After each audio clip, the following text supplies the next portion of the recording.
अस्सलाम वालेकुम नाज़रीन, मेहरान टीवी सां गॾु मां आहियां सरदार अली लाखो। सभ खां पहिरियों हिकु नज़र हेडलाइंस ते।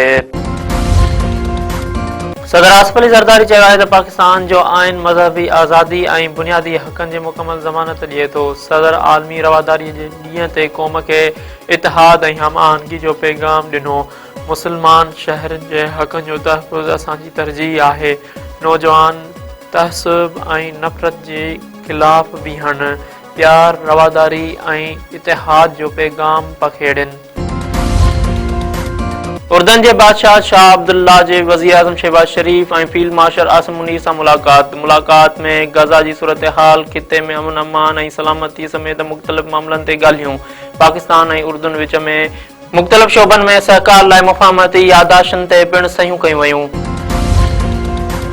घरू वज़ीर मोहसिन नक़वी चयो आहे त गैर क़ानूनी इमिग्रेशन बर्दाश्त न कई वेंदी। कंहिंखे बि दस्तावेज़नि खां सवाइ सफ़र करण जी इजाज़त न ॾिनी वञे। घरू वज़ीर लाहौर एयरपोर्ट जो ओचितो दौरो करे इमिग्रेशन काउंटरनि अॻियां रश ते नाराज़गी जो इज़हार कयो ऐं अमल खे तेज़ करण जा हुकुम जारी कया।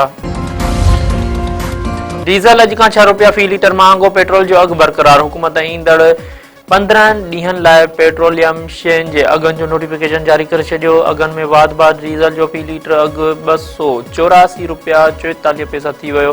पेट्रोल जी फ़ी लीटर क़ीमत 265 रुपया 45 पैसा फ़ी लीटर बरक़रार रहंदी।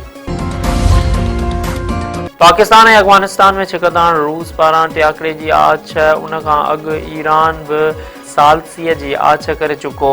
रूसी परॾेही वज़ारत जे तर्जुमान मारियाज़ खुरूवा प्रेस ब्रीफिंग दौरान चयो त खिते में इस्तेहकाम रूस ऐं आलमी बिरादरीअ जी तरजीह आहे। पाकिस्तान ऐं अफ़गानिस्तान हम भाईवार आहिनि।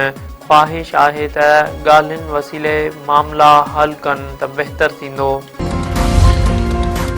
पंजाब में क्रैशिंग शुरू न कंदड़ शुगर मिलनि ख़िलाफ़ सख़्त कार्रवाई जो फ़ैसिलो। कैन कमिश्नर पंजाब जो चवणु आहे त क्रैशिंग शुरू न करण ते 10 लख रुपया रोज़ाने ॾंड लॻायो वेंदो। पंजाब जे 27 शुगर मिलनि कमनि जे पीढ़ाई शुरू करे छॾी आहे। 14 शुगर मिलनि खे अॼु खां चेक करे कार्रवाई कई वेंदी। आबादगारनि खे कमंद जे अघ जी बर वक़्त अदायगीअ खे बि यकीनी बणाईंदासीं।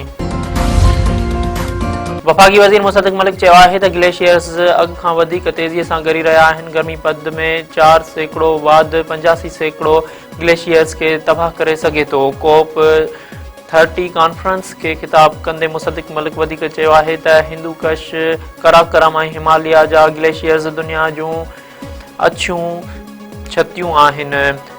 13,000 ग्लेशियर्स सिंधु दरिया जे निज़ाम जो बुनियादी ज़रियो आहिनि। मुतासिर मुल्कनि जे तहफ़ुज़ लाइ आलमी बिरादरीअ खे अॻिते अचणु घुरिजे। आज़ाद कश्मीर जो तालीम वारो वज़ीर पाकिस्तान पीपल्स पार्टी में शामिल। सीनियर पार्लियामेंटेरियन ऐं तालीम वारे वज़ीर दीवान अली चगताई इस्लामाबाद में ज़रदारी हाउस में फरियाल तालपुर जे मौजूदगी में पीपी जो प्यारो थी वियो। टंडोमस्तीअ में शादी लार्ज में हादसा, नींगर समेत बजणा फोत। टंडोमस्ती क़ौमी शाहरा ते मुसाफ़िर कोच जे टक्कर में रोड पार कंदड़ अरबाब बुलंद तगियल चांडियो फोत। शादी लार्ज बाईपास रोड ते मुसाफ़िर वैन जो मोटरसाइकिल खे टक्कर, अमूलक भील फोत थी वियो।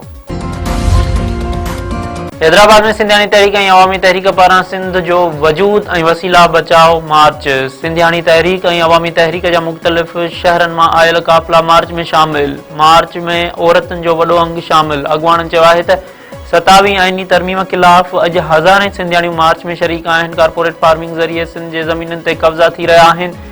SISC 18हीं आइनी तरमीम जो क़तल आहे। SISC ज़रिए ज़मीनुनि ऐं वसीलनि जी फुरलुट थी रही आहे, जंहिं करे सिंध जो वजूद ख़तरे हेठि आहे।